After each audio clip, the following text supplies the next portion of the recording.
Welcome back to the channel. Today, we're going to react to Destiny and Taylor Lorenz having a conversation.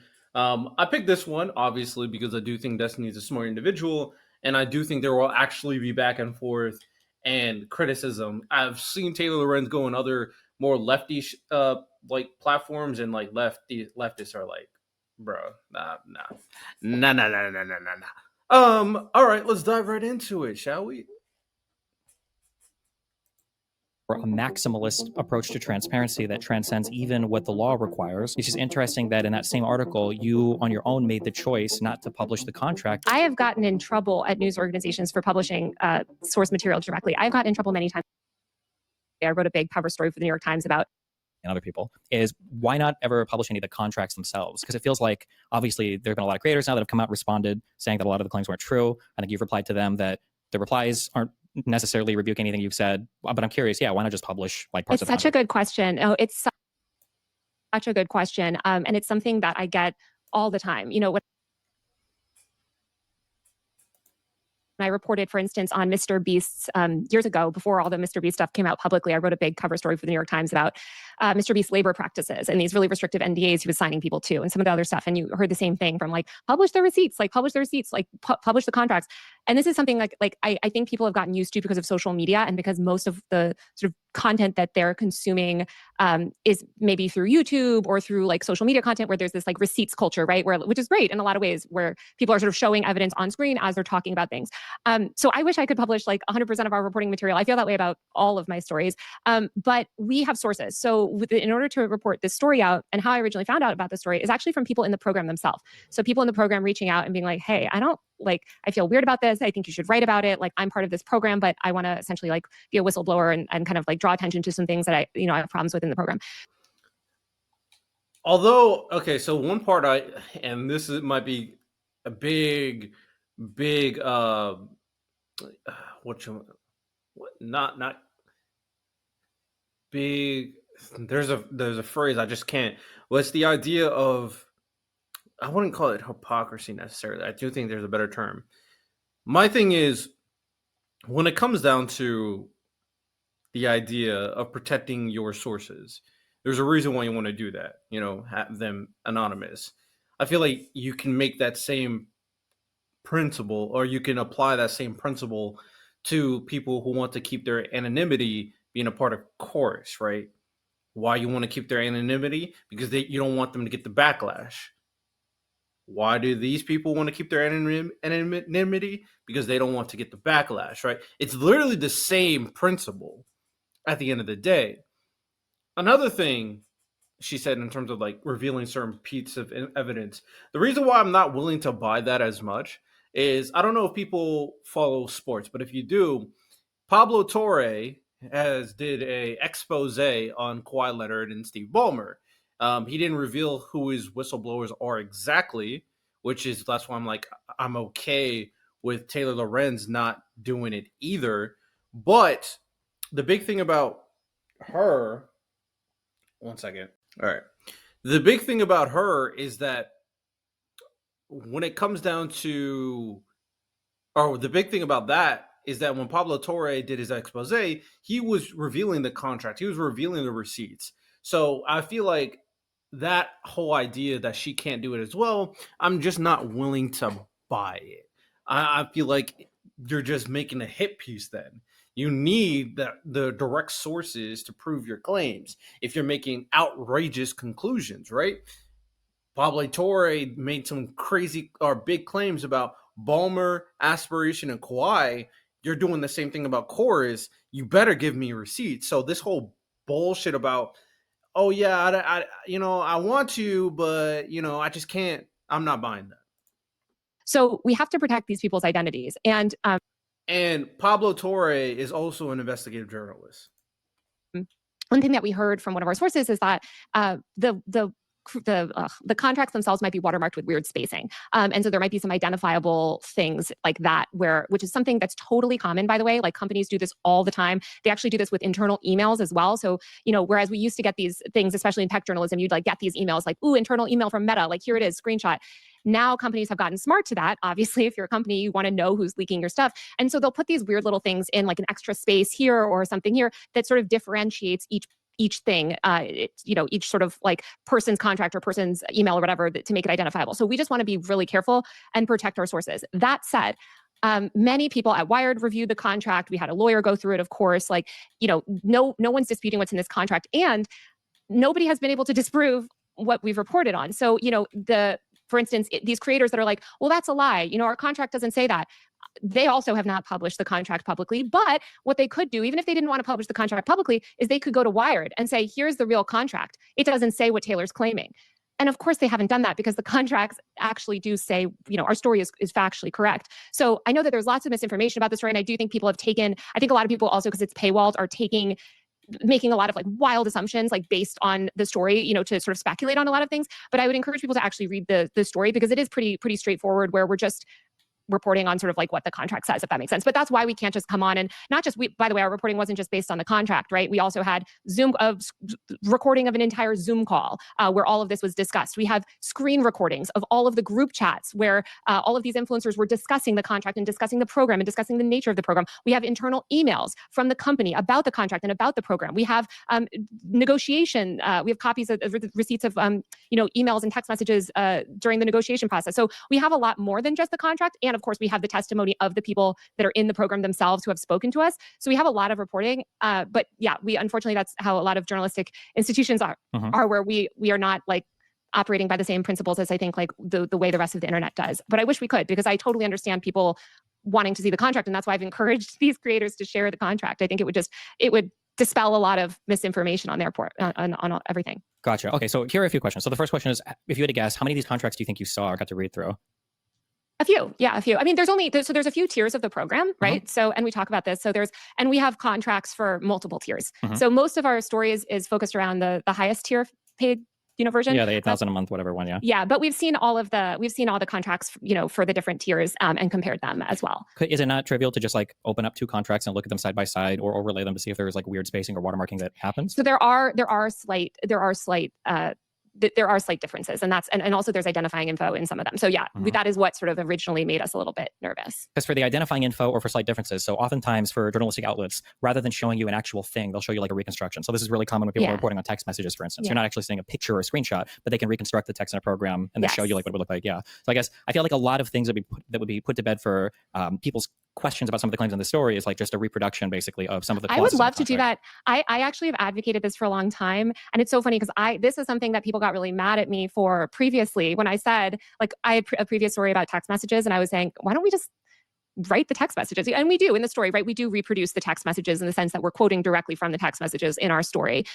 So there is that. But I agree. I think it would be great. Unfortunately, we're not able to do that for whatever, this is ultimately editorial judgments. There's reasons why they don't show source material. But I agree. I would love that. I think honestly, the burden of proof is on the content creators. Like they have not been able to provide a single copy of any contract that refutes our reporting. But yeah, I mean, I'm all for transparency. I don't know if you remember my interview with... This whole idea that it's the burden of proof on the content creators to disprove your claim, but you can't prove your claim is weird to me. How is it on the creators to prove a non-verifiable claim? How is it them proving their innocence? The burden of proof is always the people trying to prove the guilt. So if you can't verify your claim, then you should make it very notable that this is all speculation. This is all unverifiable. You should make that very clear. Allegations. If you can't verify it, then I'm just taking your word for it, and you're making it seem like it's truth, which is problematic. Real quick thing. So I feel like in terms of burden of proof, assuming that there's a standard NDA clause on any of these, you're not going to get in trouble personally if you publish any of these contracts, but the content creator themselves would probably have to be released from an NDA if they signed a contract. So Brian Tyler Cohen, right? Is in charge of it. Like Brian Tyler Cohen and these other creators, some of them are all stakeholders in Cores. So they don't and they continue to say that this is a public program. So, they're free if they feel that we are not representing the contracts correctly, put them online and let people decide. But so far, they have not been able to disprove that. Would that be the standard though? That like if anybody writes a story or makes a claim about a particular company's contract, then that company is always forced to publish their contract to disprove. No, they could just reach out. No, they could just reach out to Wired and say, "Hey." Destiny basically said exactly what I was saying. That it's just a weird burden of proof that I can go out of my way and go like, hey, let me think of or here we go. Hey, Steph Curry or Ayesha Curry is cheating on her husband. I was told from X, Y, and Z source. Now, can I prove that? Can I show you the text messages? Can I show you the photos of her cheating on Steph Curry? No, but you have to just trust me. And she has to prove that she's not cheating on Steph Curry. That's a ridiculous standard of burden of proof. That's a ridiculous standard to even abide by. I shouldn't have to prove an allegation that has not been proven. That's ridiculous. That's just a dumb way to approach things. You guys misrepresented this, XYZ, and Wired obviously has the contracts, right? So they don't have to do because this type of reporting, there's no incentive for people to not put out lies, to force companies and large creators to constantly put out private information just to debunk the lies. Like there's that precedent will become extremely dangerous. Do it publicly, they can do it behind the scenes, but they haven't done that either. And so I think that's the thing, is that they have just been unable to refute any of the facts of our story. And I understand, it's frustrating for them, but the few, the bits of information that have come out have confirmed our reporting. But yeah, if they aren't going to do it privately and they aren't going to do it publicly, I don't know what else to tell them. But so when you say they aren't going to do it publicly, I feel like a lot of creators have come out and have there have been several claims, I think, that have been explicitly refuted by Brian Tyler Cohen, by David Pakman. Well, they can refute them, but they have no proof to refute. So they can go online every day and say that the sky is purple, or whatever they want to say. But we deal in facts here. And so we are dealing with the facts of our reporting and the facts of our source material. And so if they provide counter, if they can debunk something, or they could say, hey, that's not what this says, here's what it says. Of course, sure, Wired is happy to look at that. I will say this. You guys can flame me in the comments for this. I wish I did do this, but I just didn't have time. And in hindsight, I should have read the full article before I started doing any reactions. I'm really going based off what people's arguments are to really come to my conclusion for things. But I will state that I haven't read the article. And it annoys me that I haven't read the article. But as of right now, we're too deep into it. This is not a hyper focus, but I am interested in the points being made. Because I do think there is an interesting point that the other side has made in terms of transparency for getting paid by a political organization or more of an independent political organization. And that the transparency that you're a part of organization. I do think that is a very fair thing to say, 100%. But I'm just curious. I'm just curious to see, is that the extent of what is being said here? Because the backlash seems like it's more than that. The backlash seems like there's a visceral reaction to these people that are a part of this organization. But if I say you have not been able to do that. Let's say that I say that you wrote, I don't know if you're formally hired by Wired or if you do freelance, but if I were to make the claim, oh, Taylor has a contract with Wired and they have a clause saying that anytime Taylor publishes, she has to use the word "and" 47 times in her story. Now you need to disprove that. How would you even disprove that claim? Would you just have to publish your entire employment contract? How would you disprove the claim that there's not a secrecy clause, or disprove a claim that there's not content direction given by the company? I don't even know how you would begin to disprove that claim beyond publishing the entire contract. What are you talking about? Wired has lawyers. They have people that review the contract. And if these content creators want to dispute anything in our story, they can reach out and they can say, hey, here's the proof that shows that this is false. But so far, they have not provided any proof that shows that our reporting is false. So I welcome them reaching out and showing proof that our reporting is false, but they have not done that. They have not done that publicly, and they have not done that directly, in the sense that they have not. It's just a weird standard of proof. It's just this standard does not make any sense. They have not proven anything false. And so I just don't know what to tell these people other than this is months of reporting. We have, in addition to the contract, all of these other documents that back up the facts of the contract. And that's why ultimately there are no corrections on the story. Now, is there a lot of false stuff around the story where that people have taken our story and sort of speculated on things? Certainly. And I hope that we can get into sort of debunking some of that. But in terms of the facts of the story remain. And I think you'll note too, I don't know if you go by Destiny or Stephen on stream, but Stephen, okay, sorry. One thing that they've attempted to do, since this has come out, a bunch of nonsense, right? Of course. Oh man, I wish I could believe in a lot of the people on like the far left and a little bit more good faith, right? Because obviously, based off the conversation so far, she seems nice, but you always have to be wary of that because I've talked to people in MAGA and people on the far left that seem nice, but when they're behind closed doors, their actions seem a lot more nefarious, and it's frustrating. It's frustrating because I just want the genuine individual to just be honest on who you are all the time. Like in every situation, I am me 100% of the time. Now there are circumstances where I'm like doing my own thing that I'm a little bit more mean, and there is a more respectful environment. But I will never hold back on what I'm saying. I'm not going to sugarcoat things. I will say things how they are, and I won't hold back just to make some people feel good. So maybe maybe I'm being unfair in that retrospect, but I don't know, man. Sometimes it can be quite a tedious process in dealing with people on the internet, typically. They're going to make it all like they're going to start conspiracy theories about me and stuff. But one thing that they've done repeatedly is make this claim, well, Chorus is public. Chorus is public. So we've always been able to talk about Chorus. Here's the website. Here's whatever. No one is disputing that, right? Chorus, I myself have written about Chorus publicly before. There's an entire New York Times story by Ken Bensinger about Chorus that's public. So no one's disputing that Chorus is public. The unreported part and the stuff that our story focuses on is this funding system. And so that was the non-public part. And I think that is something to focus on. I think, look, if you want to debate the ethics of dark money, there is a debate around that. Some liberals feel that we should use dark money. Some liberals argue against it. That is a debate. But I think what most people would agree on if you ask the public, and certainly this is what I think any sort of ethical expert would say as well, is that disclosure is really important. And if you are presenting yourself as a journalist online, which several of these content creators are presenting themselves as news sources or journalists, that you should be public about being part of a politically driven funding program, because that's just valuable for your audience to know. Just the way that, Stephen, if you were taking tens of thousands of dollars from some, I don't know, political effort or something, like even if you say, look, they never gave us talking points, I don't have to disclose. You're right. You don't have to disclose legally. There's no legal reason that you have to disclose.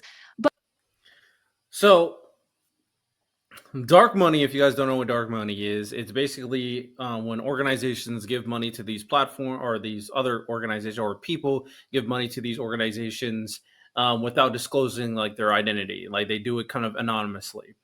And like in a perfect world, I would get rid of dark money as well. Like for sure. I think anybody who has like more like very consistent good morals would probably say so.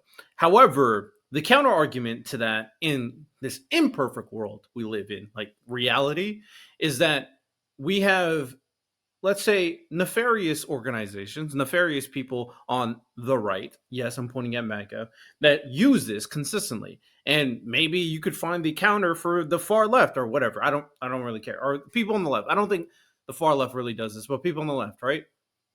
And you go like, well, they're doing this. Then the idea that you would not also do this because you want to adhere to a moral principle would immediately put you at a disadvantage in comparison to the side you're fighting against. They're getting millions and millions of dollars to use for advertising, for campaigning, for canvassing, and then you don't have nearly as much funding. So you're at a disadvantage. And the reason why people do dark money is because the people who are donating or the organizations donating does not want the backlash in terms of the association of them being a part of X political platform. Now, again, in a perfect world, I wouldn't want this, but you can understand that in order to equate yourself to the side of badness, you want to have as much resources as possible. It's the same principle as like the gerrymandering stuff, where Donald Trump is corruptly using Texas to gerrymander and get more seats. California typically would not want to do this, but they said, all right, bet we're going to have to do this as well. So it's even out the playing field in an unfair environment. So you can understand why that is important. Another thing, though, to point out is if we understand that, and as Taylor Lorenz said, that it's not illegal, which is true, is that just like how you don't want to reveal the identities of your whistleblowers, smaller creators who don't have a large platform or just building up their identity doesn't want to reveal who they are because they don't want the backlash as well. Just like the whistleblower doesn't want backlash, these smaller creators don't want the backlash because both means do not have the capacity to deal with the visceral nature of the opposing force, right? So you can understand why these principally are very similar. That doesn't mean that I think that they shouldn't. Like if I was with Chorus, I would reveal because I don't give a shit on like the backlash towards me. Like I have enough like assurity of myself. I have enough moral principle to like deal with that stuff. I be battling against MAGA, the far left, all the time, and I just don't care. But most people aren't that way. So you can understand that, even though you may disagree with the notion. So that doesn't mean that it's like a morally evil intention. It's just something that you believe that it's just not in best practice. So that's more of a social pressure thing. So it's a complicated scenario, but based on how everything's been painted, is that there is a nefarious reason why people are doing this, and people are saying that they're bought by Israel and that they're shilling for, the evil Democrats or whatever. So, that's why people are less willing to reveal all this information because of how unhinged the far left and the right are. So when you're in like the Democrat, liberal, center of left, just Democrats in general now, you have to battle people on the far left and MAGA all the time. And it's like the most frustrating thing. And that's why you just don't want to deal with that on a consistent basis. So you don't want to reveal your identity yet because you're not comfortable with to fight the powers to be, basically. Okay, all right, let's continue this. Is it good for transparency to have this sort of non-public money like flowing around our political media environment? I don't think it is. And so that is how some of these content creators felt as well. And that is part of why they reached out to us, is because they didn't feel comfortable. They signed the contract, but they didn't feel comfortable with certain things within it. And so anyway, I'm not willing to believe in that either, though. Like, okay, if your whistleblower is also part of the organization and they're the ones who believe that this is a problem, but you're talking about how these creators should reveal information to disprove these claims, then why wouldn't these whistleblowers, these creators, reveal the contract? Like, it doesn't click to me how that is the case when you have people in the organization that's saying these terrible things about the organization, but they won't reveal themselves, but you're mad at the people who don't think the organization's bad and you want them to reveal themselves. So the people who think it's bad, they don't have to reveal themselves, but the people who think it's good, they do have to reveal themselves. That doesn't make any sense to me.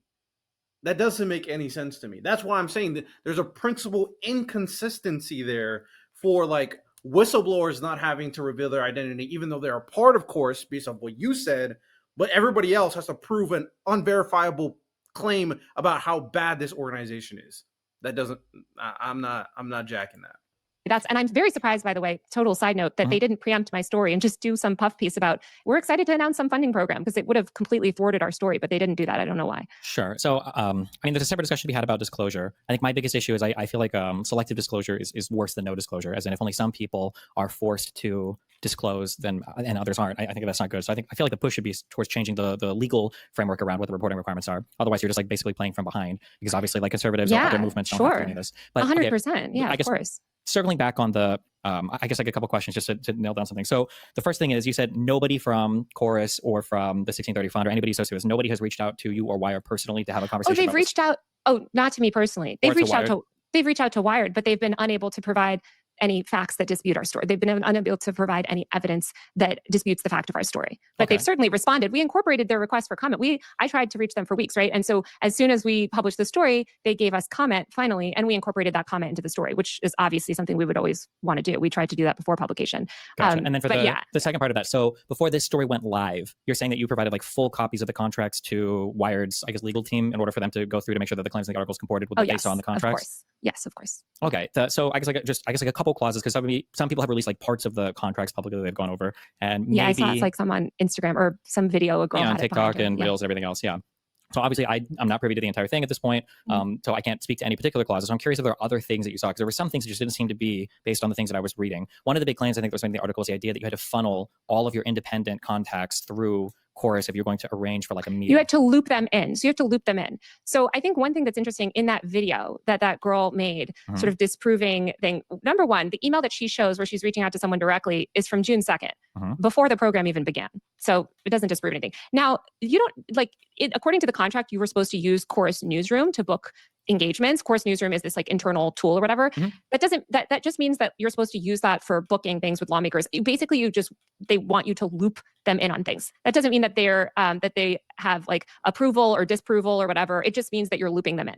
And so wait, why not? Because I'm curious, because I've signed a lot of these contracts. My background is in pro gaming, and I've signed a lot of influencer contracts. I've seen a lot of contracts. The language in the article was that creators in the program must funnel all bookings with lawmakers and political leaders through Chorus. That doesn't sound like looped in. That sounds like you're basically handing over your political contacts to Chorus for them to you are handing over your contacts, and that's what I think some creators were concerned about. Well, but you're also not just handing them over, but that like they have to then set up all of the meetings and arrangements. Like if you're funneling means that you have to go through them to do X, Y, and Z. Looping them in is just like notifying them that you're about to do things. Those are two completely different scenarios, and people trying to make it seem like these are synonyms is just lying. They just are not synonyms.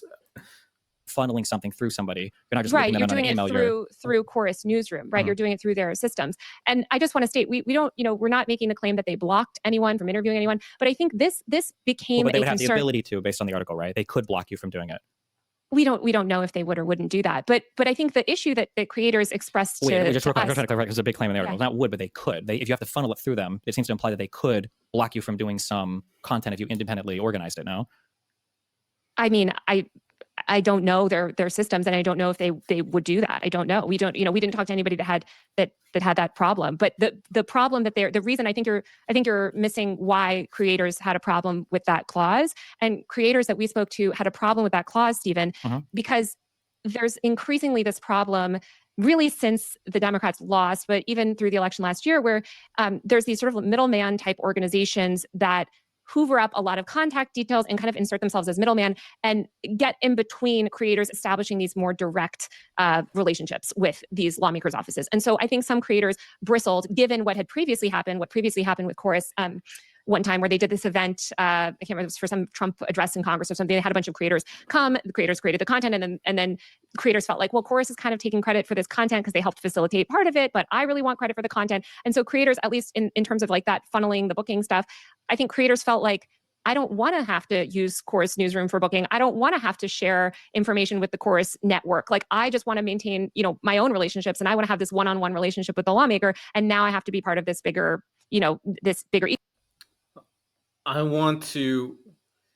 the whole idea is to kind of work together. Like, this organization is for everybody to work together to create this ecosystem of creators to kind of build it, right? So the association is valuable. It's like, for example, you're part of it, it's just notifying someone. Like, imagine you're part of FaZe Clan. I'm sure that people of FaZe Clan, well, just let us know what you're doing, so we can continue growing the FaZe Clan brand. And this could be similar in trying to grow the Chorus brand, so you get more and more association and building it up as a valuable platform in pushing these type of political principles, not specific political ideology, but just more left-wing principles in general. So I don't understand the idea of like, oh, no, I don't want, even though I'm benefiting from them, even though I'm getting paid by them, even though I agree with their agenda, not agenda, because you have to be careful, because people love to mix use words in a very nefarious means. But I agree with their mission plan. I still, I don't want to be a team though. Like, come on. Ecosystem where suddenly, for instance, a smaller creator gets a big interview. I think their fear, at least what they told us, is like, well, what if some other bigger person in the program then, once course is looped in, does the interview and that person gets more views than me or whatever. So I think it's that's so selfish. What? That is so selfish. Like, what is that? Oh man, yeah. Like, I don't want other people to grow as well, man. I'm all about myself, basically. It sounds like people are pissed because they have to share a media space. What? Nah, that is cringe, bro. That is so cringe.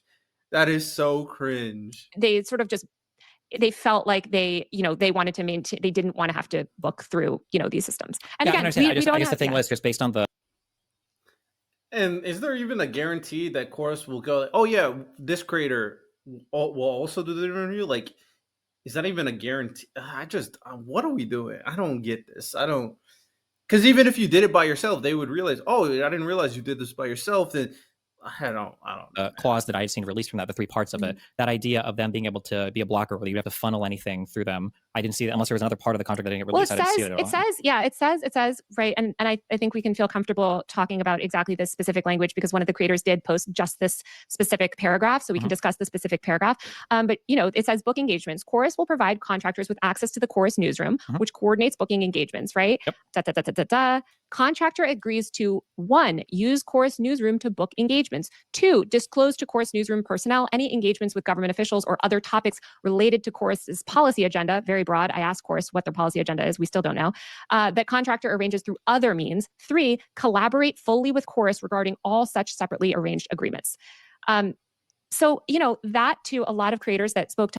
So you have to let them know if you're using their newsroom. I feel like this is a non-issue. So what? You have to let them know that you're using their resources. So what? You have to just loop them in on what is going on. Like people, I swear to God, people on the internet just don't work real jobs where they act like they have some type of entitlement to just be super independent, even though they want to mooch off of other sources. They just want to take, and there's no give. Like, what is going felt on? Unnecessarily restrictive. They felt like, hey, I'm my own person. I'm fine being part of this incubator program, but why do I have to use their system to book all these things with lawmakers? Why do I have to loop them in on things and sort of funnel my contact stuff through them? I don't want to give them my contact info. I don't want to have to loop them in because I'm worried that someone else from the network is going to big dog me and, take my interview or do something else. So Sure. I think is that a thing though? Do they do that? Has that been a thing, or is this just like blind worry that without no founding evidence at all? So there are 2 things going on here. So one is from somebody that's been part of organizations and part of agencies and part of a bunch of other things. I think it sounds like the goal of the newsroom basically was to connect creators in the program to, I guess, like lawmakers and things like lawmakers, that. policy wonks, whatever else, right? So I feel like it makes sense that if I'm going to, let's say that I host an org and I have like 20 smaller creators and I bring them, and I have them introduce to Bernie Sanders or whatever, if I have an arrangement set up to where after that meeting, Bernie Sanders' staff is going to get 17 emails from creators saying like, hey, we just met you. Can we also do our own one-on-one thing? That nobody would ever want to be a part of the newsroom stuff. Like, you would never have access to any of that information because now every single time somebody's brought in. So it would make sense for newsroom related stuff that you would have to at the very least loop in or clue in Chorus with what's going on there, especially if they're the ones that have like reached out and made the contacts. I guess the issue that the only issue I have is on the paragraph is that like that funnel like heavily implies that the way that the article is written is that Chorus can block you from doing your own independent media. I guess we don't make that claim in the story, and I'm sorry if the word funnel sort of implied that to you. But we don't make that claim. It implied that to most people. It implied that to most people who read that. They thought that that's what you were insinuating. So, Stephen, you brought something up that I think is actually I just one more quick question on that. I'm sorry, and then you said because I don't know why, because you use loop Chorus in on the next sentence. Why not just say loop in? Because I've never in my life heard funnel. Funnel always means you're handing the reins over to somebody else, right? Like Well, you are using their program to book it, but sure, I Well, but guess you could also book it on your own, right? Because the next sentence you have is that you can loop you chorus have in to, on any right, but independently you have to organized loop them signatures. in. Yeah, right. but loop in is not funnel. Those are two really different things, right? Okay. So Wait, do you acknowledge those are two really different things? To loop somebody in versus to funnel it through? I personally don't interpret it that way, but if you want to interpret it that way, you're welcome to interpret it that way. I think, again, this is another reason why it would be really helpful for these creators that feel that maybe, hey, that word wasn't 100% right or something, that, they can release the contracts and people can litigate the specific language. Such a weird burden of proof. But I think what you brought up, which is the bigger point in all of this, is exactly the experience or the situation that you described, right? You have 17 creators. Oh, now these lawmakers are going to get 17 different emails, whatever. Maybe Chorus is providing this service where they're going to loop everyone in, or they're going to, everyone's going to use this sort of one cohesive system and put it all sort of through one thing. So you're right? Like that there is an argument to be made for that type of system. And I've talked to a lot of lawmakers, especially on the Senate side, but also in the House, because the House has had a bunch of, the comms group there has been doing a bunch more with influencers. And they like working with these intermediary groups because they're like, oh, our lawmakers' offices are inundated with all these people. Mm-hmm. We want to hand it off to a gatekeeper who's a middleman who can figure it out. Because we just learned that the YouTuber world existed yesterday. Yeah. So we can't evaluate all this stuff. We don't have the staff. So we like working with these third-party groups. So I think Chorus especially has kind of become this intermediary, again, helping these lawmakers. Some of these lawmakers have spoken very positively of that service. But to content creators, it feels to some of these content creators that spoke to us that they feel like, oh, well, now we have this new middleman to get through, where I used to just be able to go directly to the lawmakers. And now I have to go through this middleman. And so there's been resentment towards not just Chorus. There's other groups that are seeking to, this is a big new thing that all these groups are sort of seeking to do, is establish themselves as middleman. Mm-hmm. I'm curious, why do you think those creators then sign that contract? Well, they signed the contract because they all have different reasons for signing the contract, but some of them disagree with things in the contract and tried to get out of different things in the contract. But well, sure, but if you're signing a contract, there's going to be a give and take on any contract, right? Sure. If I get hired by a company to do some amount of work for $10,000 a month, sure. I'm going to hate having to You're work. I'm going to like getting the money, right? Yeah, of course. Yeah. Well, you'd have to ask them. But I think it's interesting. I think what's interesting and what interests me about that, this clause that you're bringing up, is that especially if we want to zoom out a little bit and look at the Democrats' media strategy, they've consistently relied on these kind of middleman groups. We had Village Marketing, of course, during the campaign, basically serving this very same purpose, where they're sort of filtering creators, determining who gets access to lawmakers, et cetera, et cetera. And I totally understand from the lawmakers, feeling that that's valuable. But more recently, and I talked to one lawmaker actually it's been a couple months ago, it was the White House Correspondents' Weekend. And this representative was telling me, you know what, I'm beginning to be suspect about some of these groups because I've been hearing from these other content creators that I actually would have loved to work with that they haven't been able to get through the gates of these groups. And I feel like maybe now I'm cutting myself off from other opportunities. And so some lawmakers... I guess I don't understand that, because anybody can email. I'm pretty sure all these comms people are. I know this because I've talked to some people. The comms people are on Twitter. Anybody can email. So I don't know how you get everybody they're inundated. And so they're not... What they mean is that these lawmakers, and especially the House, which is established a lot more because there's so many of them, more of these sort of middlemen, they just rely on the middlemen. So they're just you know what, we don't really take inbound. Now a lot more lawmakers are more open, especially people like Ro Khanna and others. They are becoming more open, where they're you know what, I might rely on this middleman for some stuff, but I'm also going to try to ensure that I hire staff that actually can evaluate these opportunities and even do more proactive opportunities. These just seem like blind worries. These don't seem genuinely, these don't seem like genuine issues that are realistically happening. These are just blind. These seem like very unverifiable complaints. Unless you can give me specific examples. I understand this is a possible concern, but it's not substantive enough to prove a outright determinative issue that should be fixed right now.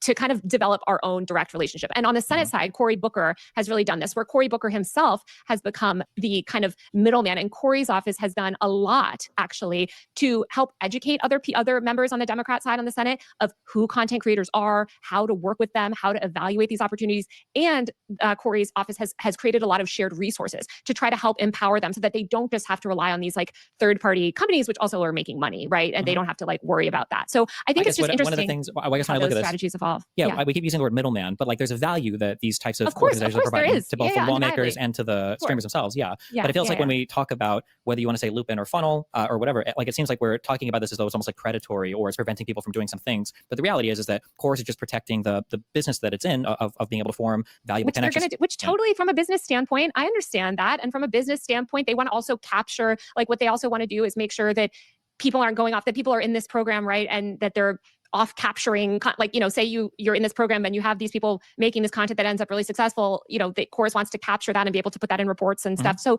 I understand it. I think what I found so interesting about this specific thing is that there are all of these discussions right now happening on the House and Senate side about, because again, they've all sort of just discovered influencers.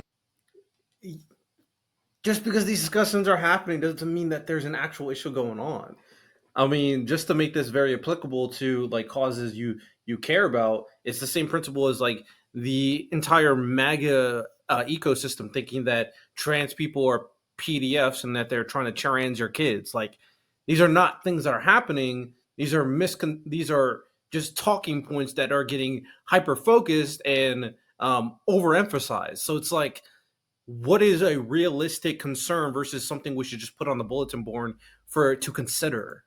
Like in the last 6 months of like, how should we handle this? Should we rely on these outside agencies? How much power should we give them? How, who can we hire internally? Is it the digital team? Is it the comms people who, a lot of requests come through the comms people, but the comms people really only deal with traditional media. And so that's what like Corey's team, especially, has really on the Senate side tried to kind of like educate people about. And I think on the House side, it's a little bit more of a free for all. Yeah, so but I understand all of that, I guess. I guess what I'm trying to say is that I think that when you read the article is almost completely or overwhelmingly negative in regards to Chorus and its place and the connection they have between the influencer and Congress. But Chorus in this way is just functioning as like the same type of talent agency or rep that exists in ubiquitously across every single agency. Interesting you bring up talent agencies and reps, Stephen. Yeah. Because these content creators, many of them also have talent agencies and reps. And so one drama that Chorus got involved in months ago was actually relation to exactly what you're just describing, which I think is what you're going to say is like, this is what talent agencies and reps are doing. Like, they have social good, departments at WME or whatever, right, that can help set these things up. So Chorus, and not just Chorus, and we can use Chorus as like, Chorus is an example of, there's also like, there's lots of other sort of like Chorus copycat type agencies that have cropped up. Sure.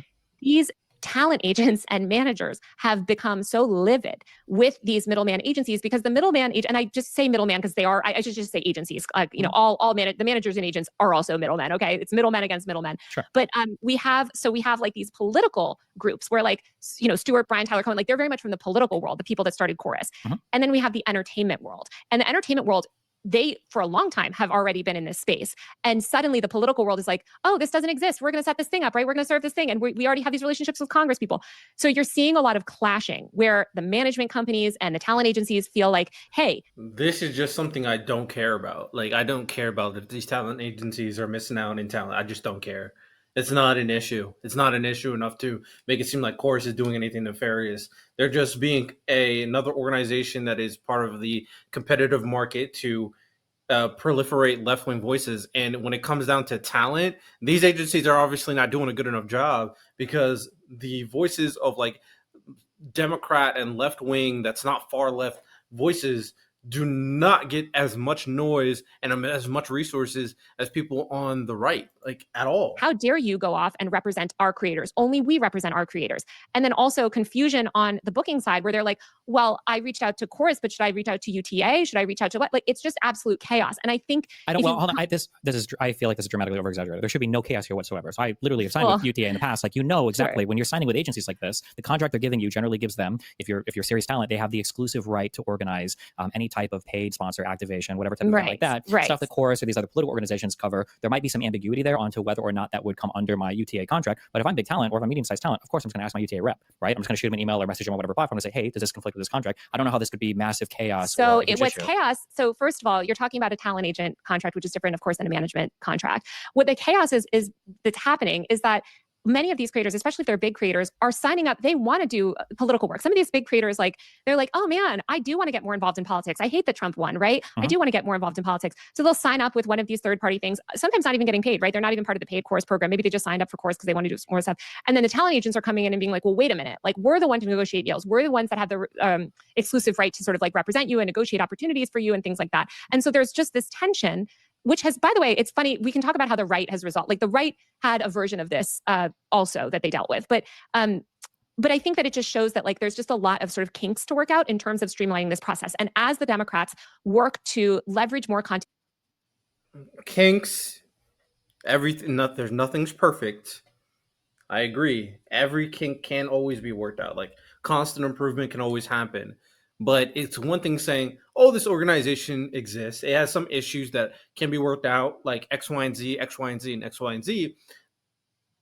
But overall, it's doing a mission. Whether or not you think it's good, that's completely up to you based off your politics.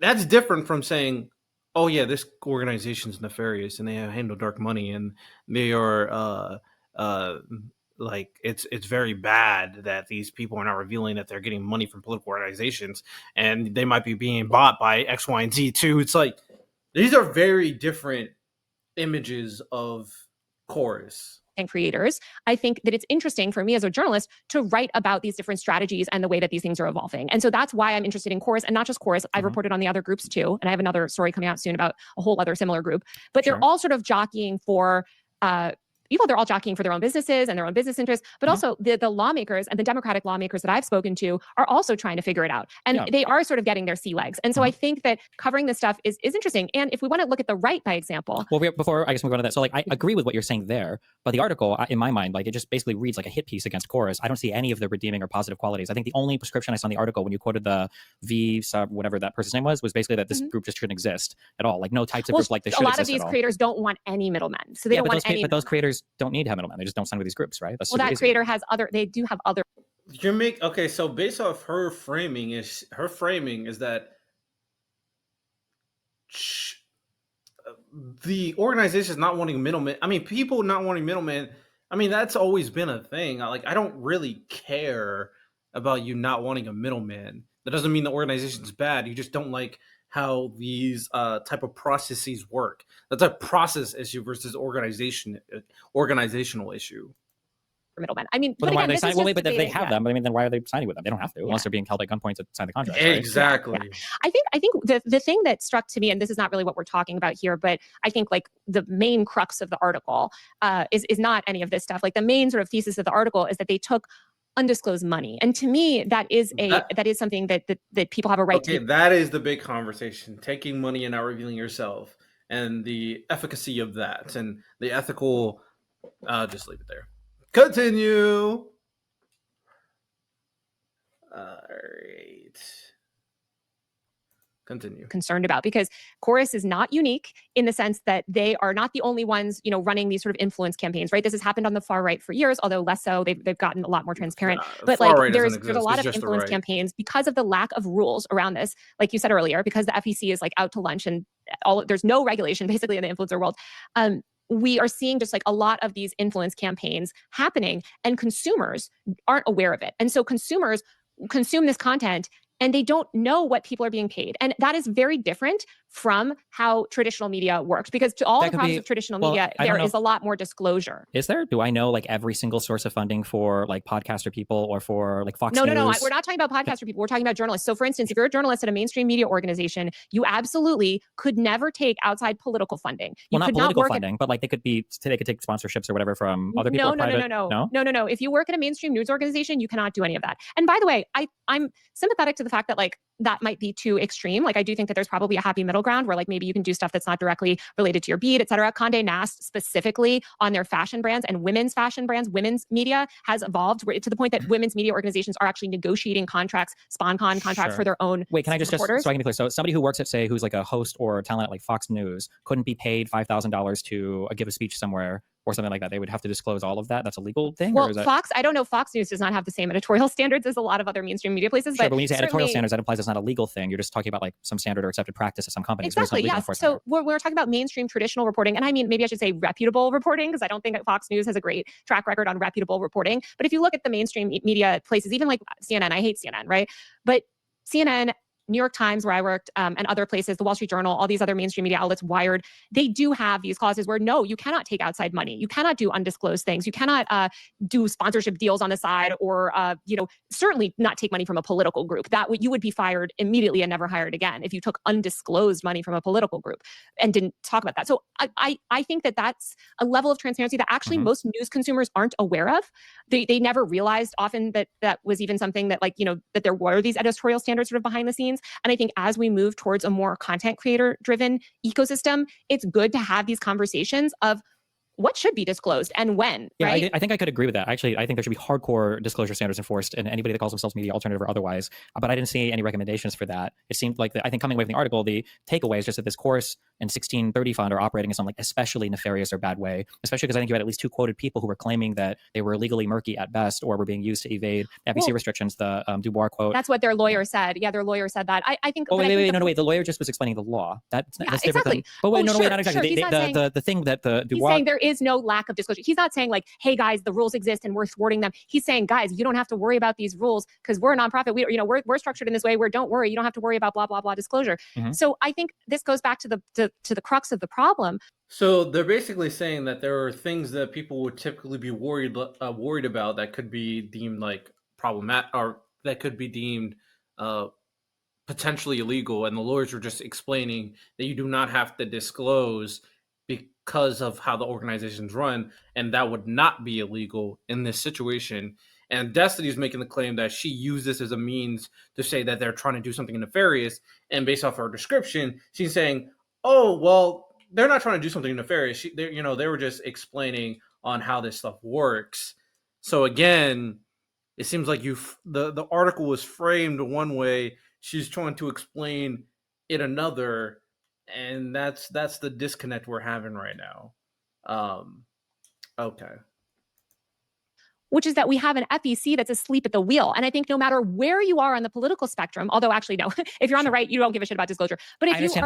not on FEC, the right, I think that we can definitely fight over how, C4s are the disclosure. At least acknowledge it, right? We want at least, but again, I think the article seemed to push these companies to acknowledge it. The article seemed to explicitly target chorus as being exceptionally bad here. So like for the Elizabeth Dubois quote you had, you were saying that the legal aspects were murky. Well, the legal aspects aren't murky. They're pretty clear. It's just that the legal aspects right now suck, right? The FEC guidelines that we have on this and the IRS guidelines kind of suck for this. So it's not that but if you were to read that the legal aspect is murky at best, it makes it sound like chorus is the one. So when I reach out to the FTC, yes. Well, I think what is murky is what crosses over to sponsored content, what crosses over to some of this. So I reached out to the FEC and the FTC about this, and I actually spoke to the former FTC person at length about this exact topic, because the FTC doesn't really cover political content, but people were there's some commercial activity where they feel like it can maybe some disclosure requirements can apply and all this stuff. The point is that like I don't fault, or rather, I think a lot of creators in this program are well-meaning. And I've said from the beginning, I don't think it's necessarily helpful to go around doing a witch hunt of, hey, you took the money, you didn't take the money, you did this, just goes, whatever. The reason that we have this story is because creators in the program themselves were uncomfortable with this. I think why is it then like because you painstakingly go out to like name creators and their platforms that are associated with it? Sure, we included the ones that are relevant, right? That we think people should know. And I wish that we could include more. If it were up to me, I would publish the whole thing. Yeah, but what's the point? I think people deserve to know. Well, I think people deserve to know who's getting money without disclosure, right? We want people to know who's getting money without disclosure. Sure. The disclosure is not legally required, though, it's not. That's the problem. It's not legally required. So you're willing to reveal the certain creators, but you're not willing to reveal the whistleblowers who have issues with the organization. So you want to protect them, even though they're calling out the organization without any verifiable reason to call out the organization for doing wrongful means. But you're willing not to call out the other people who are not doing anything illegal.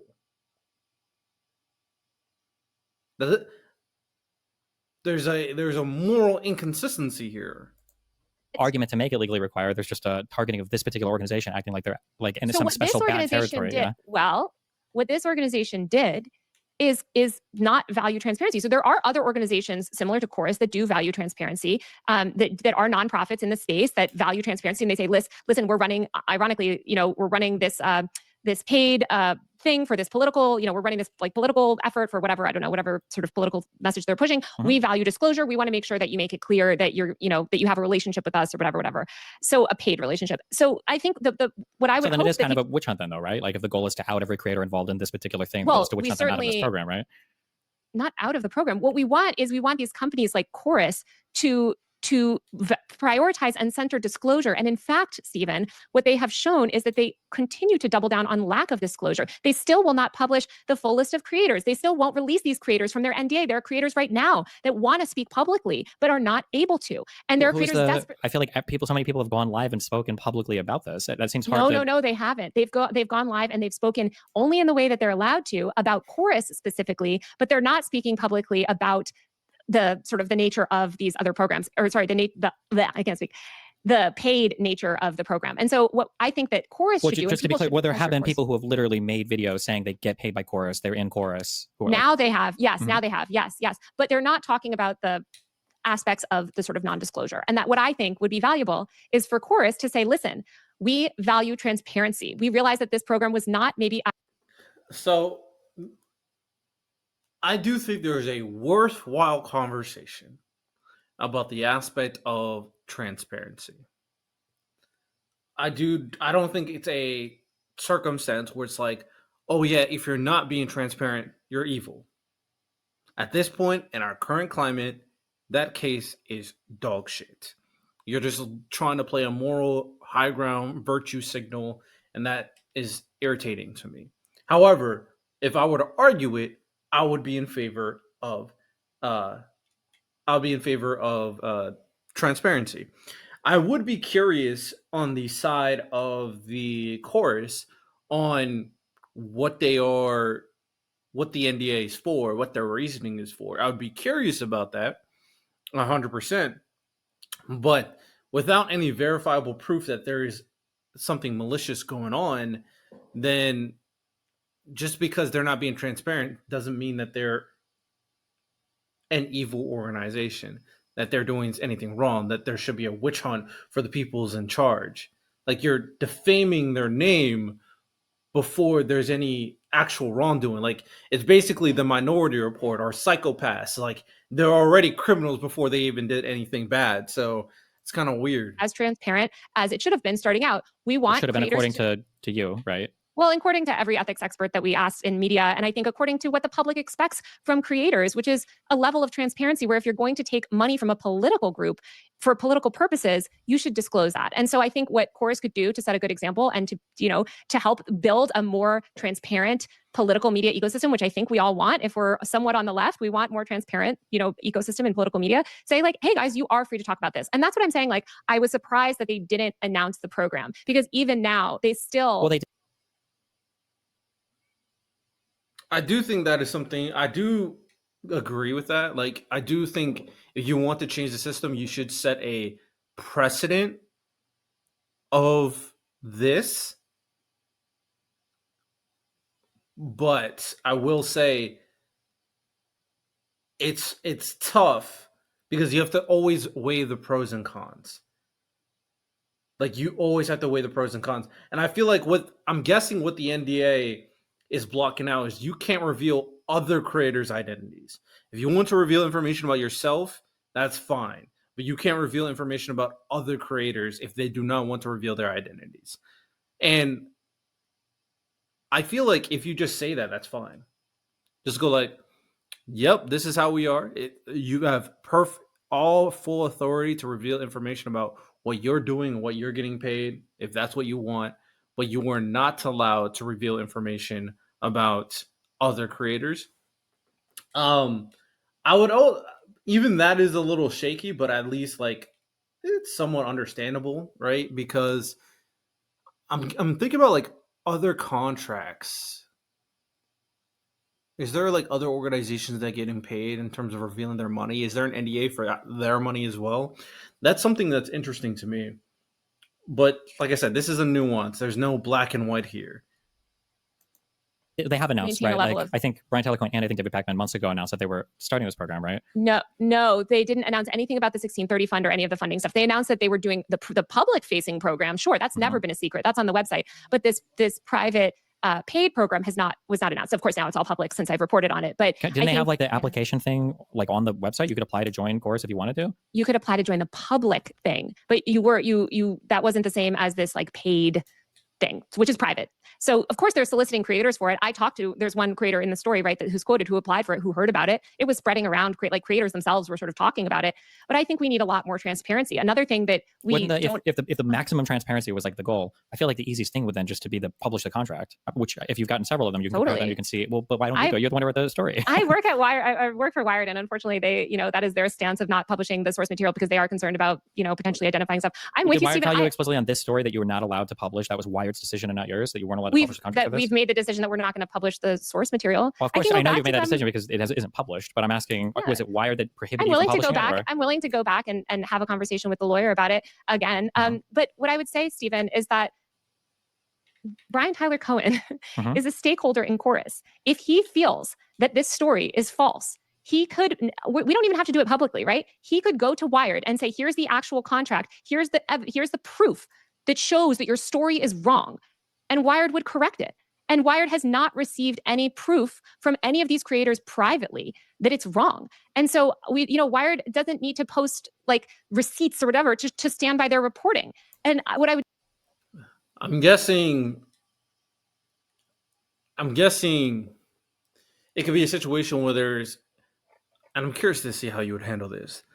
If a article was put out there and the article gave factual information with weird framing, like the information is true, how they contextualize it is false, what is the point on giving out private information to these organizations at that point? Like, whatever you give them is not going to debunk the facts. It will just potentially change their framing. Is that worth it? Because you can't guarantee their framing will change. So at that point, it's like, also you're giving them private information that they don't already have. So you're giving them more information about your organization. Now, you can make it a claim like, I don't want this revealed. Sure. I think that might be possible. But is it worth it? I don't know. I don't know. It really just depends on the information that she's referring to. I still think this burden of proof is wild. The whole idea of you have to prove an unverifiable claim is stupid. But say to these creators is, if you are going to continue to say that it's a lie publicly, then at least provide proof to the company privately to get a correction on the story. There's not a single correction on the story. And trust me, they would put a correction on the story. If we had proof myself, I hold myself to standards. Like, I would love to see proof, that they like, hey guys, like all those contracts, everything else you got, all the Zoom meeting, that's all fake, whatever, like this is something else refutes it. Like, sure. But they haven't provided any of that proof privately or publicly. And I think that's because they don't actually care. I'm speculating here, but it seems to me that it's easier for them to respond to a story like this instead of making it about discussions around transparency. It seems to me that what they instead want to do is, or what they have done, is do all of these silly personal attacks accusing me of being friends with Tucker Carlson or other nonsense like this. I don't know if you've seen this online, but this is what Brian Tyler Cohen responded doing. And they've also been saying things that aren't Brian in the Tyler, article. I think he released a 5-minute video, and I think like 3 seconds of that was related to that. But the rest of that video was responding with 3 substance. seconds. Well, no, the rest of the thing was him refuting a whole bunch of the claims that were made in the article. He didn't show the contract on screen, which I guess is what he didn't show any proof of what it. Yeah, he didn't show any proof of anything that he claimed. He also but you also haven't shown any proof of anything that you're claiming either, other than I'm a journalist that published it in Wired magazine. If he wants to go, but you also chose not to publish the contract. That was your individual decision. But again, it is published. My reporting is published in Wired. You're right. I could have gone on Twitter months ago and said, hey guys, scoop twitter.com. I'm going to publish receipts. Like, this is what a lot of people are used to. Sure, you keep saying receipts like it's a social media term, but that's not true, right? If you've been a writer, no, absolutely. There are absolutely stories that are published where tons of information is really. Example, Pablo Torre exposing Kawhi Leonard and Steve Ballmer. That is legit an example of an executive, a report of evidence being shown as well. I've also read articles where there was like information shown too as well. So I don't know if this is like a standard practice. Sometimes the source material is released publicly, sometimes in certain instances. And there is a whole... In certain instances where anonymity can't be guaranteed, but in an instance where you've received multiple contracts, where you can compare the contracts from one to another to verify that the language is unique from one to the other, you very easily can publish the entire contract without damaging any individual creators, right? No. So what we can't confirm, Stephen, and this might be what you're getting stuck up on and confused on, is that we can't confirm, we just can't confirm. We haven't seen the rest. Like, we can't confirm what is identifying and what is not unless we saw all the contracts, right? We just don't know. And there's no reason for us to do that when our reporting has not been challenged. If our reporting was being challenged, reporting, they just haven't published their contracts without any facts, without. Well, yeah, but I mean, like, if somebody says a thing, somebody can refute a thing without publishing a thing either, right? I mean, Stephen, what you're arguing is something that a lot of people on the right argue, which is that unless you publish this source material in the way that I like it, why should I believe anything on Wired.com has any editorial standards? No, he's not doing that. He's saying that you can't just make a claim without any evidence and then force me to debunk your claim with evidence. That doesn't make sense. That just doesn't make sense, bro. That's just I just don't get it. I just don't get this. I don't think this is journalism. This is not journalism. Why should I believe the Wired lawyers, the Wired fact checkers, the Wired editors, the Wired reporters? Why should I believe any of that? I'm not going to trust any of that. I'm only going to trust, sort of direct source material. Yeah, but I think that's a great thing to some extent, in that there are a lot of companies that do publish a lot of the source material, right? I'm pretty sure Wired even changed. I think Wired even changed their standards to that, where they don't do conversations on background anymore. They assume that everything is on the record when they're interviewing people, and I think they make that explicitly clear when Wired is communicating with people. With spokespeople, that might be. I don't know. Not with spokespeople, with everybody. I think Wired has an editorial standard now where they don't do on background anymore, because they want to be able to source people's names directly. They don't want to just have anonymous sources. They don't want to rely on just a journalist claims for things. I don't know if that is true, Stephen, and I would have to ask. But what I would say is the on background stuff. I'm generally also sympathetic to the idea. I don't give comms people the benefit of on background conversations. Like, there are reasons to do things on background versus not on background. All I will say is, Stephen, if you don't trust Wired's reporting, and if you don't trust their fact checking process, and you don't trust the fact, at that point, there's nothing. Then I can't help you, because there's a really easy thing. All you gotta do is publish the contract, and then that makes everything abundantly clear. It's like, oh, okay. Well, again, I don't know enough about Wired to determine their validity. I don't know enough about the process you went through to determine the information you're saying is okay. Because sometimes, media publications will put out articles because they know it gets attention instead of publishing the truth, right? If you know that is the case, where attention is more valuable than the truth, then as long as the facts are insinuated, you can frame the facts however you want. Then at that point, that's still problematic, right? Like, I just don't get what you're trying to prove here. Wired stood by their reporting. They could provide any evidence. Well, I know they've stood by their reporting. You keep talking around this. It's very clever. I understand. But it was your choice ultimately to not publish the contract. Yes, because I don't, you know why? Because I don't want to jeopardize my sources. And we had a lot of conversations, and I shared even a portion of the contract. And even my source reached out and was like, hey, I'm just not comfortable with this. And we ultimately want to respect our sources' right to, not be discovered, right to privacy. They're very scared right now because there's a lot of legal threats that are going around. These sources how could one single source even? So your source, why is your source part of the organization then? She's scared to get it. The reason why she or he, I have no idea who it is. She or he, they want to get the benefits of Chorus and expose this organization while still being part of the organization. That doesn't make sense. Who is going to go after her in Chorus? They're just going to end her contract. Like, oh, you're no longer a part of the organization. Like, okay, and if they are terrible, then give us the evidence so we can truly call them out. Otherwise, you're just complaining and bitching. Oh my God, none of this is concrete. It's just like throwing poop. That's all it is. No, if you have multiple people who've shown you contracts. One single source know what? How could one single source reach out to you saying they were uncomfortable about some provision of the contract that was shared? If multiple contracts have been shared with you guys, how would they even know? I don't understand what you're asking. Why you said that you published something in your article and somebody reached out to you saying they were worried about what you published? No, not in the article. I posted a small sliver of a screenshot of a clause in the contract, and I heard from one of my sources that was like, "Hey, I'm really scared because they're doing this legal. We're scared of getting sued. I just want to make sure that you're not going to share the contract because again, the conditions that they shared it under is that it would not be posted all publicly on the internet. That we would report on it and we would use it for reporting material, but we would not post it on Twitter.com, which is the agreement that I made when I reported on this story or when I initially. Now, could I revisit it with them? Maybe I will try. I've actually, like I said, I have fought so hard. It's ironic that you're pushing me on this because Stephen, trust me, I have fought in every institution that I'm at to share more source material. I don't know if you remember my interview with Libs of TikTok. That interview was actually in the context of a 3,500 word story that I wrote totally separately that I think a lot of people didn't read. But I knew that actually publishing the source, the actual direct interview, would be the only way that people could sort of like truly understand what this woman had to say, and that where these quotes wouldn't be taken out of context and such. So I'm with you. I am totally with you on the transparency there. You're saying this, but in this particular case, it sounds like Wired would be okay with you publishing the contract, but you decided not to. No, first of all, I don't think they are okay with me publishing source material. As far as I understand, that's not something that we agreed to at all. I didn't say you agreed to it, but you keep talking around this. But you chose not to publish the contract. If you went back to your editor right now and you said, I usually think I want to publish. At this point, Destiny keep on repeating this. I mean, I think we got the point here. I don't know what the point is with this repetition questioning. She's alluding to the fact that her sources did not want her to publish the contract because they are worried about them getting sued. I do think that that says a lot of weird stuff about the validity of your sources. I'm not gonna lie. Um, they want to expose the organization. So I'm curious because I do think that is a warranted.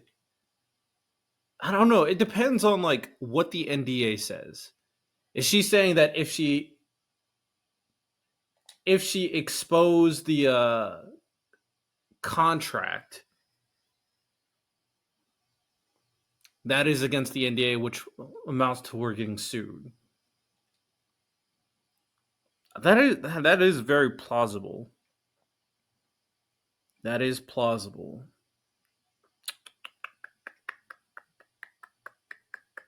I would have to really know more to really say that for certain if this is a good enough reason to destroy the credibility of the organization that you're a part of.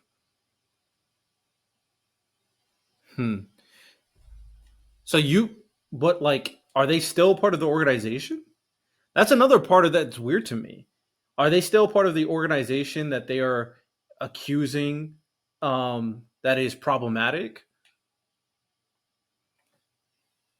Wouldn't it be better if her or him leaving the organization and then exposing the stuff they know without giving the contract? I don't know, man. This sounds very interesting to me. The whole stuff about being sued, I'm actually not upset. I understand the logic behind it. I don't know if Destiny repeating this question will change this point.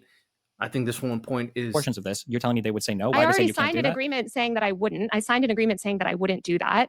Wait, so with who? I'm with Wired, that I agreed to report this stuff exclusively for Wired. That's agreeing to report it exclusively for Wired, that you would give them the scoop on something. It's not the same as agreeing that you wouldn't publish any of the source material. No. Stephen, please.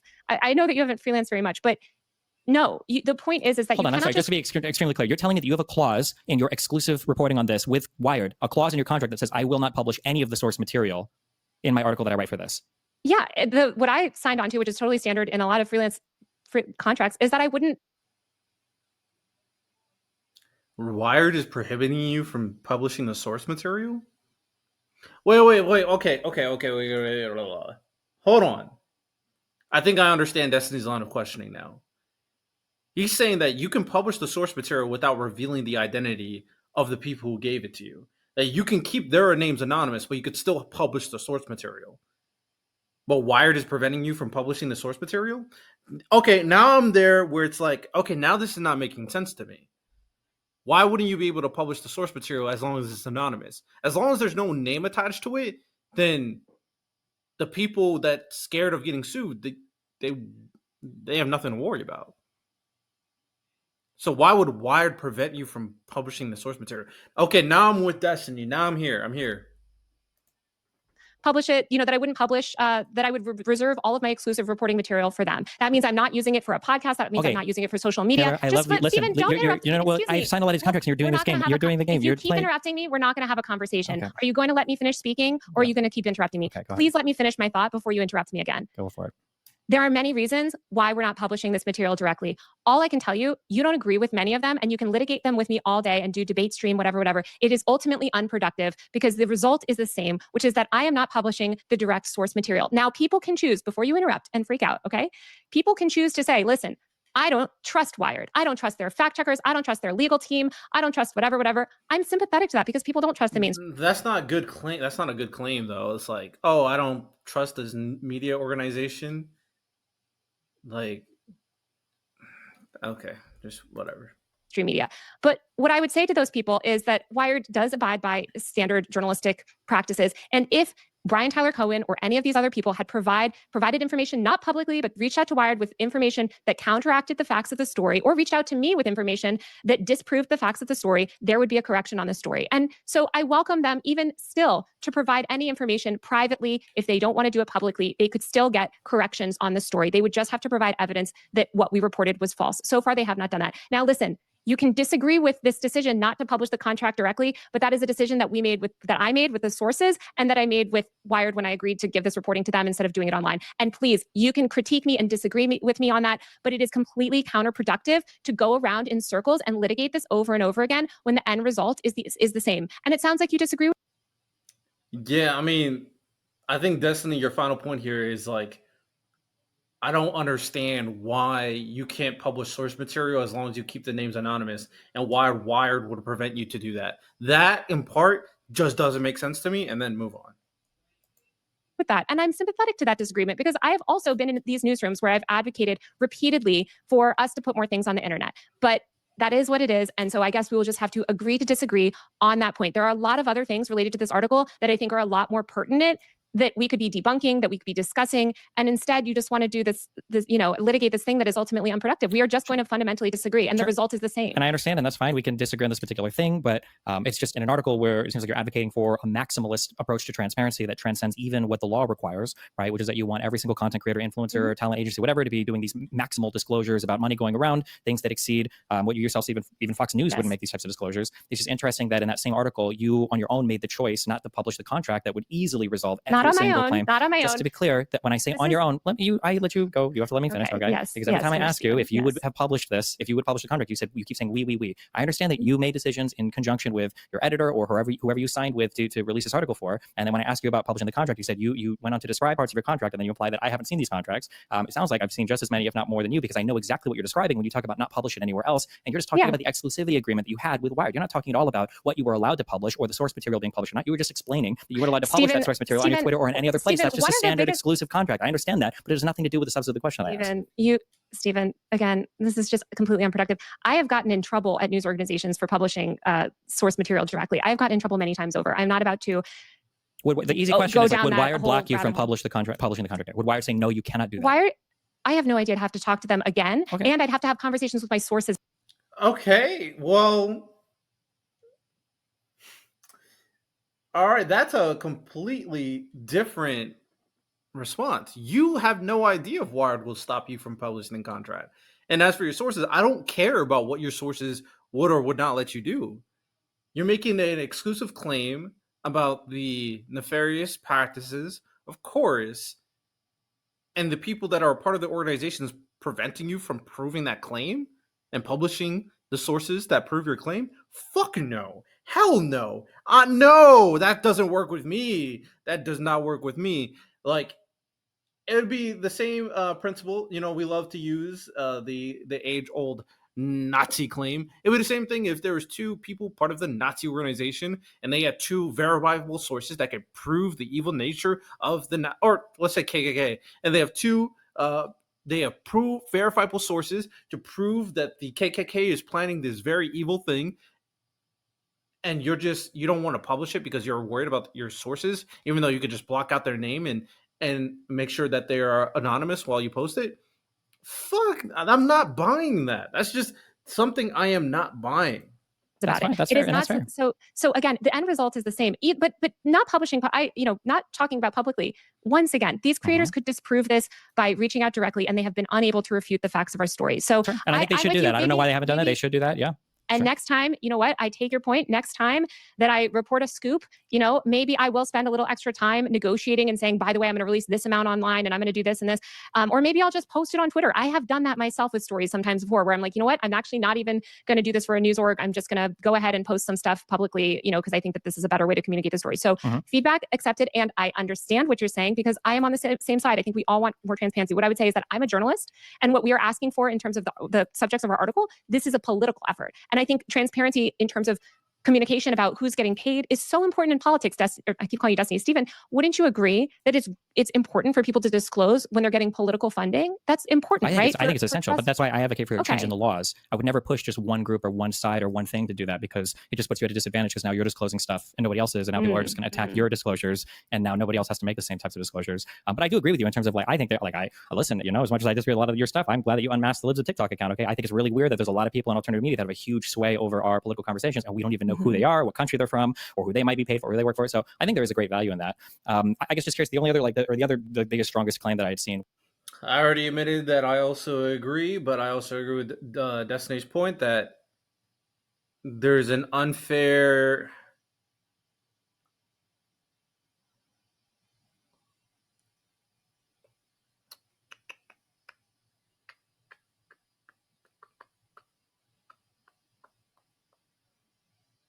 It's an unfair practice that should be more that puts one side at advantage versus the other side.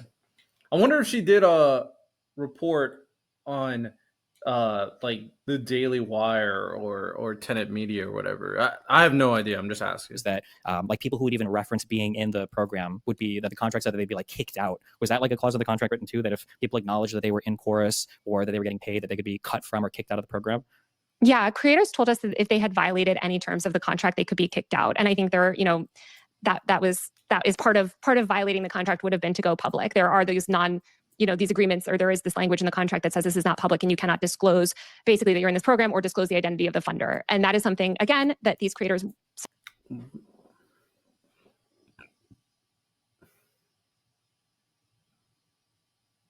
Not disclosing the identity of the funder is very reasonable. Not disclosing your own identity, I disagree with that. I don't know why you can't. I would have to look at to see if that's true. I don't know if that's some true. Of them wanted to do, and they did not want to just get online and say, "Hey guys, I'm being funded by the 1630 fund or whatever," because they understood that they would be kicked out, because that would be one of many things that they could do to violate the terms of the contract. And if you violated the terms of the contract, of course, you would suffer the consequences of that. Sure. Okay. I mean, that also sounds kind of standard. If you violate terms of a contract, they'll probably kick you out. But the disclosure part, I guess, also depends on how it's being disclosed. I feel like there's probably reason for some caution there, right? In that, there was one part of your article mentioned they needed permission first. I can kind of understand that to maintain the FEC standing, right? You wouldn't want somebody doing some event and saying like, "Oh, hey, I'm part of Chorus, and that's why I'm here doing this thing." If Chorus has nothing to do with it, and then Chorus could get roped into a whole FEC debacle where it's like, "Wait, this was for they were with an AOC event, and now they said that Chorus helped them, so there's like a huge issue here, and they shouldn't have said that." I feel like some of those things are kind of fair. I totally. I mean, I get it. But one thing that I would say, Stephen, and I think actually Tina Nguyen and Mia Sato at The Verge had a really great piece. They did publish this discussion on The Verge, which has also been doing amazing reporting on the influencer industry and politics, about kind of like this strategy of non-disclosure. And they compared it to the Koch network, which is something that the 1630 Fund is compared very frequently to the Koch network, in the sense that they're both these big dark money groups. And in many ways, according to Politico, at least, like the 1630 Fund is sort of this liberal response to the Koch network. And what Tina herself was a Koch fellow, like she was in the right-wing media herself. Now she reports on it. I thought what she said was so smart in that piece, where she was talking about like kind of why. I hate when I understand the point of comparing organizations to highlight what it does, but the problem with when you do that is that when you compare organizations, there's a automatic insinuation that they operate similarly, or they have the same type of goals, or they do similar type of potentially, in this retrospect, nefarious actions. So just because you compare, it doesn't mean you have to always make a difference. Like, they aren't the same in terms of their operations. I don't know. I haven't really looked into them in depthly, but from what I've been hearing is that 1640 is not bad. That's simple as that. The Koch network actually has become less relevant over recent years. And in part, it was because it had this it had this air about it where it was these sort of like shadowy billionaires like funding things, and people sort of didn't like, especially around the Tea Party times, that they were sort of like funding this, fake grassroots movement. Like, people didn't like the idea that this was all happening in secret, and people don't like to feel like their political or media ecosystem is polluted by these like weird dark money forces like on the right or the left. And so I think what's interesting about what 1630 is doing now is, and what Tina argues in her piece with Mia, is that like they're sort of pursuing this strategy that ultimately failed. Whereas like something like Turning Point USA, which is a lot more public, the Turning Point, kids like those influencers like literally have at Turning Point like in their bio. It's this like public thing that actually has been like that sort of more public program has actually been more successful on the right. And so yes, the right still does a ton of like shady, dark influence stuff. But if you look at these big programs like Turning Point, which I've reported on a bunch myself, it is very like public in this way. And I wonder, and my question would be to 1630 and to Chorus, which they're not talking to me, but my question to them would be, why not just do it publicly? Why not just, why have these weird things where if it gets disclosed, it makes you seem untrustworthy? Like, why not just make this a public program? Wouldn't that get more people involved? It seems like a lot of these people, like the fans of these people, would be excited for their favorite liberal creators to get funding, as long as they don't feel duped about it. So I think Destiny's about to say this too, is the problem with that is that, I mean, there's so many issues that, especially on the left, is so toxic that there is so many attack dogs now that if you don't advocate specifically for what they advocate for, obviously the entire MAGA base is going to hate on you. Like, that's automatic. They don't care as long as you have any type of blue. Everything you do is bad. But then we got the left wing spear that is also going to hate on you, especially when it comes down to, let's say you say something, one person of course says something positive about, or gives nuance about like Israel, Palestine. The entire pro-Palestine is like, oh yeah, you guys advocate for genocide, all that stuff, all that bot shit. And then someone who's also part of Chorus who does think it's a genocide, people are going to assume, oh, you work in the same organization as them, that means you're also pro-genocide. Like, they turn off their brains and don't really care about anything. So that is the worry, especially for, again, small creators who do not have the capacity to deal with that type of backlash, but do need the funding to push the political messaging to help left-wing policies and to fight against, the evil MAGA base that is going on right now. See, I'm just kind of curious because I've heard this term thrown around a lot. When you say that, like, or if somebody says that, like, so Chorus exists and then they are funded by the 1630 fund. When we say dark money, I guess, what is your definition of dark money, or how much? Yes. Yeah, how far back do you have to go for it to not be dark money? Yeah. Definitely. So actually, I had Anna Mascolia, who is one of the, and I definitely butchered her last name, but she was managing editor at Open Secrets. I don't know much about Taylor Lorenz for me to have a complete opinion. Like, I have a pretty good idea of like some of the people I just don't like in the media sphere right now. Right, I don't like Hassan Piker. I do not like Anna Kasparian and Jank. I don't like Tucker Carlson. Well, I don't like Hassan. I don't like Tucker Carlson. I have big issues with Anna. I have big issues with Candace. I don't like Nick Fuentes. I have big issues with Jank. I don't have a strong opinion on Taylor because I just don't know enough about her. I do know that she caps for Hassan a little bit, but it's interesting. For like 7 years, she publishes a newsletter called Influence Watch. She is one of the foremost journalists in the country talking about dark money. And I just made a video with her that's out today, actually answering this question. So I'll try to summarize what she told me. But basically, dark money just means that you don't know where you sort of don't know who it's from, and it's a political, like, when people talk about dark money groups, they're not just talking about every 501c4 or whatever nonprofit. They're talking about like a entity that has a certain structure that is meant to evade, that is for political purposes, that also you don't have to, I'm butchering it, but like you don't have to know who funds it. So the big issue with 1630 Fund or some of these other big dark money groups, do they do a lot of great work? Yeah. I mean, 1630's funded a ton of like reproductive justice stuff. Like, I'm not saying like they're evil in some way, just the way that a lot of conservatives wouldn't say Koch Network is evil. They believe that they're doing good, but we don't know who funds them. And the only way we find out who funds them is if people self-disclose. So sometimes public organizations disclose, like public Fortune 500 companies will donate to these funds, and sometimes they'll disclose. But lots of billionaires and foreign, billionaires and stuff will donate to these things, and we don't know. And so, this is why one creator, I don't know if you saw him, I forgot his name, but his TikTok went kind of viral. He was actually asked to be part of this 1630 funding program with Chorus, and Chorus is described as a project of the 1630 fund in the contracts. He said, listen, I have security clearance. I have security clearance in whatever the government, and to maintain that security clearance, I have to be able to prove that I have never accepted money from any sort of foreign adversary. If I take money from a dark money group, you don't know where that money ultimately originated from. And so he couldn't join the program. I don't know if that sounds not accurate to me, because if you don't know where the money's coming from, how can the foreign money be a corrupting influence? Well, that's a really good question, right? Is that you don't know. So they're not directly corrupting you in the sense of like, they're not like, ooh, hey, like I'm so and so, and here's like, here's how I'm gonna influence you. The question I think arises with these dark money groups is because we don't know who's funding them. We don't know how much that's impacting their legislative agenda. We don't know how much that's impacting their policy initiatives. We don't know I'm if some big I'm thinking funder. If you filled out like an SF-86 and you've had to, well, I'm not talking about the lawmakers, I'm talking for the clearance form. Like generally when you're doing your SF-86 background checks and you're talking to people, to make sure that they don't have foreign relationships that they aren't disclosing to the government, because those can be corrupting or be used for leverage or other things, if you travel or whatever. So I don't understand like a dark money, like it's like imagine somebody's bribing you, but it's just $10,000 shows up in your mailbox and you don't know who it comes from. I don't know how that could be like disqualifying. You'll have to take it up with him. But what he says on TikTok, and he's public and he's been answering people's questions on TikTok, so you should definitely go ask him. But what he said is that he had to prove basically that he had never received foreign money from certain places. His name, let me just get his name for you guys, because then you can go yourselves and but also and it wouldn't be receiving foreign money, it'd be receiving money from the 1630 fund, right? Well, so, but the foreign money could, and we're saying foreign, basically money that he couldn't accept could be funded there. Hold on, let me just grab his. It's Shane Morris. Okay, sure. So if you go on Shane Morris, you guys can go ask him these questions. But now, like if I have a W-2 employee and I get paid and I make money from different things, like that W-2 employee, they only have to disclose that they're being paid by Texting LLC. It doesn't matter where my money comes from, right? Yeah. Well, you should ask this to Shane, who's very public and is talking about this. I did not talk to Shane for my story, so please don't drag him, because people keep saying he's my source and he is somebody that I saw actually after my story came out.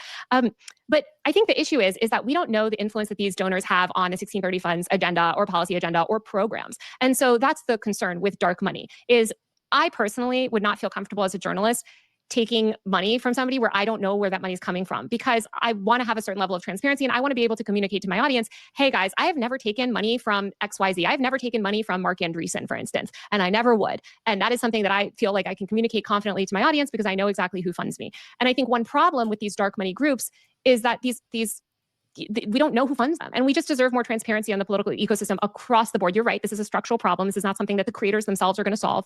But we should advocate for less dark money in politics. Because one thing that the dark money groups really do, which is not even related to the course thing, is they're funding the PACs, right? And the super PACs. So PACs, of course, have to disclose, and they have to. I think you're part of one, right? You have to disclose. I'm not part of any PAC. Oh, you're not. Okay, take it back. I for some reason I thought you were. Anyway, but you know what a PAC is, right? The super PACs or whatever. So what these dark money groups will do is they'll sort of spin up. There'll be a dark money fund spin up, or they'll sort of spin off like a shell sort of group, and then that will just fund the PAC. And so we still don't. I advocate for dark money transparency. I think that's all I'm going to watch here. There might be more interesting stuff later, but I got more stuff to react to today. So, yeah, I do. Like, I understand the point, and I understand, reporting on stuff to try to push a very clear message. But I do think you always, when it comes to this current political landscape, you have to really just weigh the pros and cons. Not saying you don't publish the story, but you have to realize how your framing can be very damaging. And if you're doing a story like this, especially now, and I always have to preface this now, in a perfect world, I think this will be a very valuable story. And you can phrase it more like critiques versus like this is an evil organization, and I'm perfectly okay with that. But when you have the opposing side, MAGA, exist, we just got to be more smart on what we're trying to do. I don't think hit pieces, unless you can have provable claims of nefarious actions, is valuable right now. She got her clicks, she got her money. I mean, if that, I guess, but it's very obvious that I don't know. It's hard for me to give her the best of life, considering some of the things she's tweeted has framed a lot of this stuff in a more nefarious way. But that's all I got. Let me know what you guys think. Should we look at the comment section? 57 years old and she proves she's not. Yeah, the whole burden of proofs nonsense was so dumb. I don't want to hate on Taylor from this conversation, but there's just some things she said that I just do not agree with. But that's all we got. Hope you guys enjoyed. You have a good one. Take care. Peace.